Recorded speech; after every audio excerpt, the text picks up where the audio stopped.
Hello friends, exercise 1.4 से question number 4 करेंगे। If a is equal to 1 2 3 4, b is equal to 3 4 5 6, c is equal to 5 6 7 8, d is equal to 7 8 9 10।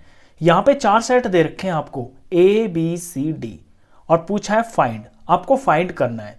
नीचे कुछ points दे रखे हैं, उन सारे पॉइंट्स के अंदर आपको यूनियन फाइंड करनी है। पहला पॉइंट है a यूनियन b। अब यूनियन का मतलब होता है जो भी सेट्स हैं आपके, उनकी जब आपको यूनियन करनी होती है तो उन सेट्स में जितने भी एलिमेंट्स हैं ना, उन सबको एक सेट के अंदर डाल दिया जाता है, उसे ही यूनियन बोलते हैं। तो फर्स्ट पॉइंट करेंगे ए यूनियन बी। तो ए यूनियन बी मेरे को निकालना है, तो मैं यहां पे जो ए सेट है और बी सेट है इसके एलिमेंट्स पे ध्यान दूंगा और ये देखूंगा कि इसमें जो टोटल एलिमेंट्स है वो क्या है। तो पहले मैं इसको ऐसे लिख लेता हूं, जैसे कि ये है ए सेट 1 2 3 और ये 4, और इसका मेरे को यूनियन करना है, तो यहां मैंने ये यूनियन का निशान लगा दिया। और जो बी सेट है उसके एलिमेंट्स में यहां लिख लेता हूं 3 4 5 और ये 6। अब टोटल एलिमेंट्स देखता हूं कि कितने हैं। टोटल एलिमेंट्स को मैं एक सेट में डाल दूंगा, वो इनका यूनियन बन जाएगा। ध्यान देना है कि रिपीट नहीं होना चाहिए एलिमेंट्स। 1 है, 2 है, 3 है, 4 है, इसके चारों लिख लिए मैंने, 1 2 3 और ये 4। अगले वाले में 3 और 4 आ रहे हैं, ये तो रिपीट हो रहे हैं तो इन्हें तो मैं लिखूंगा नहीं। 5 और 6 अलग हो गए हैं, तो ये 5 और ये 6 लिख लिया मैंने। तो ए सेट के अंदर और बी सेट के अंदर टोटल ये 6 ही एलिमेंट्स हैं, 1 2 3 4 5 6, और ये कर दिया है मैंने ए यूनियन बी। बस यही इसमें आपका आंसर है। अब ये स्टेप मैंने जो ये पहले लिखा है ना, जहां पे ये मैंने सेट और यूनियन और सेट पूरा लिखा है, ये चाहे तो आप एग्जाम में लिख भी सकते हैं, नहीं तो आप डायरेक्ट ये भी कर सकते हैं। अगर ये करेंगे तो और भी अच्छा लगेगा। मैं डायरेक्ट करूंगा, अब से आगे जो भी पॉइंट होंगे मैं डायरेक्ट आपको आंसर ही निकाल के दिखाऊंगा। यहां से हम सेट देखते रहेंगे। चलिए इसके बाद सेकंड पॉइंट देखते हैं। तो सेकंड पॉइंट में निकालना है आपको ए यूनियन सी। तो ए यूनियन सी करना है, तो ए और सी के सारे एलिमेंट्स पे फोकस कीजिए, उनको इकट्ठा करके एक सेट में डाल देंगे, वो हो जाएगा ए यूनियन सी। ए के अंदर है 1 2 3 4, यहां से देखते रहना आप, 1 2 3 4। ये मैं पहले ए के लिख रहा हूं 1 2 3 और ये 4। अब मैं सी पे देखता हूं, ये रहे 5 6 7 8। तो ये सारे डिफरेंट है, कोई रिपीट तो हो नहीं रहा, तो 5 6 7 8 और मैं इसमें डाल दूंगा। तो 5 6 ये 7 और ये 8, बस ब्रेसेस क्लोज, ये खत्म। ये ए यूनियन सी हो गया। इसके अंदर ए के और सी के सारे एलिमेंट्स आ गए हैं। अब थर्ड पॉइंट, थर्ड के अंदर आपको निकालना है बी यूनियन सी। तो बी यूनियन सी के लिए बी के सारे एलिमेंट्स और सी के सारे एलिमेंट्स आपको ध्यान से देखने हैं। ये रहा बी सेट 3 4 5 6 और ये रहा सी सेट 5 6 7 8। इन सबको एक सेट में डाल देंगे हम, ये बी यूनियन सी हो जाएगा। तो सेट तैयार किया मैंने। पहले मैं बी के डाल देता हूँ सारे एलिमेंट्स, 3 4 5 6, 3 4 5 और ये 6। अब सी के डाल देता हूँ, 5 और 6 तो इसमें रिपीट हो रहे हैं, तो यहाँ मैं रिपीट नहीं करूँगा क्योंकि ऑलरेडी मैं 5 6 लिख चुका हूँ, तो इन्हें नहीं लिखूंगा। अलग है जो वो लिखूंगा, 7 और 8, 7 और ये 8।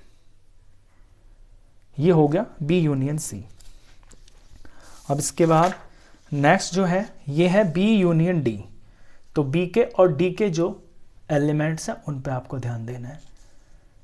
बी के एलिमेंट्स देख रहा हूं मैं 3 4 5 6 हैं और डी के एलिमेंट्स हैं 7 8 9 10। इन सब को इकट्ठा करके एक सेट में डाल देंगे, वही हो जाएगा आपका बी यूनियन डी। तो पहले बी के लिख देता हूँ 3 4 5 6, ये 3 हो गया, ये 4 हो गया, ये 5 हो गया, ये 6 हो गया। डी के देख रहा हूँ 7 8 9 10, सारे डिफरेंट हैं, कोई सेम तो आ नहीं रहा, तो सारे ही कॉपी करने हैं। 7 8 9 और ये 10, ब्रेसेस क्लोज। ये बी यूनियन डी हो गया। अब फिफ्थ पार्ट में आप देख रहे हो कि 3 सेट का यूनियन हो रहा है। तो 3 सेट का यूनियन हो रहा है, तो यानी कि तीनों सेट के जो सारे एलिमेंट्स हैं उन सबको इकट्ठा कर देना है आपको। तो A union B union C, ये मैंने ब्रेसेस ओपन किया, ए के जितने भी एलिमेंट्स हैं वो सारे, बी के जितने भी एलिमेंट्स हैं वो सारे, और सी के जितने भी एलिमेंट्स हैं वो सारे इस सेट के अंदर आ जाएंगे। ये होगा A union B union C. और ध्यान यहाँ भी यही देना है, क्योंकि सेट के अंदर रिपीट नहीं होते हैं एलिमेंट्स, तो आपको रिपीट नहीं करना है। पहले मैं ए के लिखता हूँ 1 2 3 4, 1 2 3 और ये 4।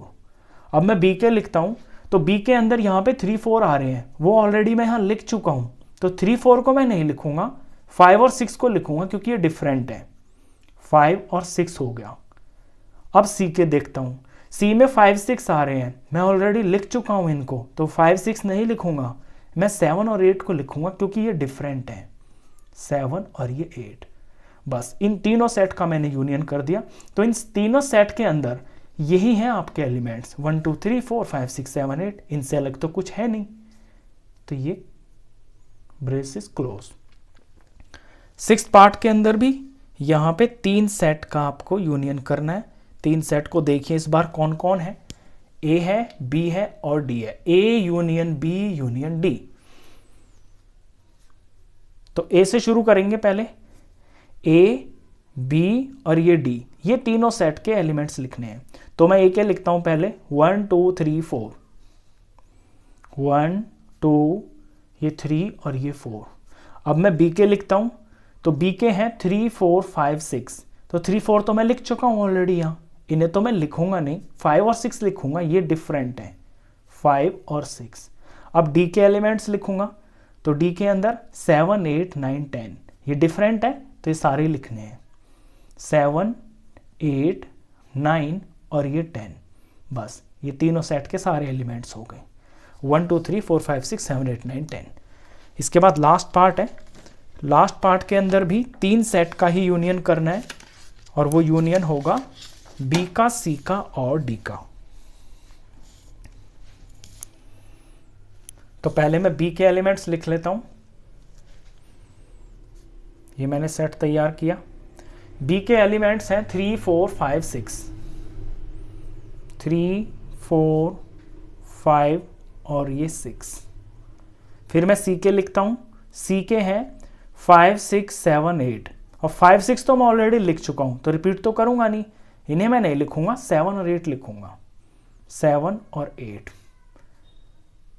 ये सी के हो गए हैं। अब डी के लिखने हैं, डी के हैं 7 8 9 10, तो ये 7 और 8 तो मैं ऑलरेडी यहाँ लिख चुका हूँ, रिपीट नहीं करूँगा। जो डिफरेंट है वो 9 और 10 है, इन्हें लिखूँगा, 9 और ये 10। बस इन तीनों सेट के अंदर 3 4 5 6 7 8 9 10 यही एलिमेंट है, इनसे अलग कुछ भी नहीं है। तो ये इनका यूनियन बन गया है। लास्ट पार्ट था, क्वेश्चन खत्म।